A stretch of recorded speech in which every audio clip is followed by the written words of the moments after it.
Hi, today we're going to talk about watering and watering properly.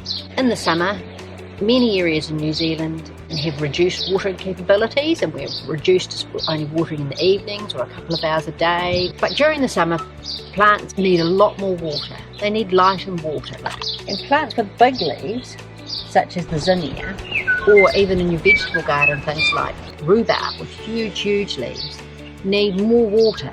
These leaves sort of act a bit like a solar panel. They convert the sun's rays into food for your plants, and then that gets transposed down into the root system. So if they don't have enough water, the plants are going to suffer. So knowing how to water is absolutely crucial. Now you might think if you're watering like this and giving those leaves a lovely drink, that the plants are really loving it, and that's enough. But it's not enough at all, because if you notice, right down the bottom here, you can see how these big leaves have kept the plants, the soil underneath the plant, dry, and down here it's still dry. So the key thing is, A, you shouldn't water the plant's leaves at all if you can help it, because that promotes fungal diseases. And if you water during the day like I just did when it's hot and sunny, the leaves are very likely to burn. You should water down the bottom here at the base of the plant and water it really well. The key thing is to water and soak the entire root systems of the plant so they can soak it up. And then you only have to do this a couple of times a week.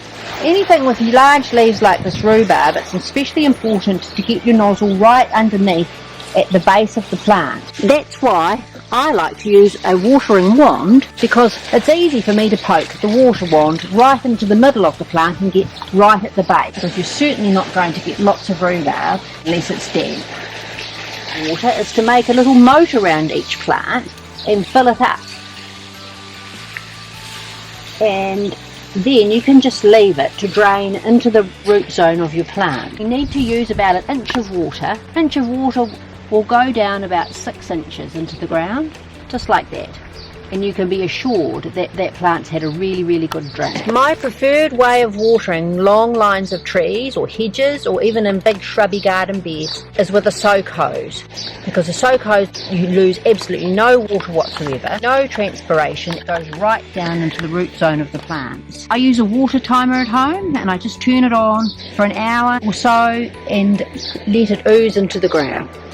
As you can see with my soak hose has to be right up close to the root system, where it'll just ooze right down into the area that you need it most. I have my soak hose right the way along our fruit tree line, and I've joined it in the middle and have the soak hoses going out both ways. Otherwise I don't have enough pressure to get you to the end of each 20-metre length. As you can see, at the end of this raised garden, the penstemons are really suffering, because the soil has got so dry that the water simply won't go in. It sits on top and then it runs off, and it just won't go down into the plant's root system. That's because I haven't added saturate into this area for quite some time. In all my garden beds I use saturate, and all we have to do is take a small amount of it from this pail, and it's coir fibre, so it's a natural product, and just scatter it on top like this. And next time you water, the water will go straight down into the plant's root zone. You can see underneath how dry the soil still is. Even though we've been watering, it hasn't gone anywhere. It's only gone on the absolute surface of the soil. So then scruff your saturate in so you don't lose it. You can do this with a fork.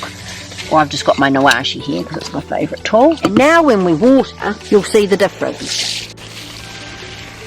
Now I've watered about the same amount that I watered before, and we'll let that go in, and then we'll see how far the water's gone through this time. As you can see, it's taken a while to soak in, but now the water has gone all the way through, right down, and it's still sitting at the base of the plant, soaking down even further. That's the difference your saturate will make. So the key points to remember is to, if you can, water in the evening, when your plants can take up all that water without transpiring so much. If you can't do that, water early in the morning. Water at the base of the plants, and water really well so they get a good soaking. And this way you'd only have to water maybe a couple of times a week if it's it's very dry. And don't water the leaves. Watering the leaves will give you mildews, and if you water the leaves during the heat of the day, you'll find scorch marks on those leaves, and they're really ugly. You can't fix them. And if you find you've got some really dry patches, use the saturate. It's a great water saver and time saver as well. Enjoy your garden in the summer.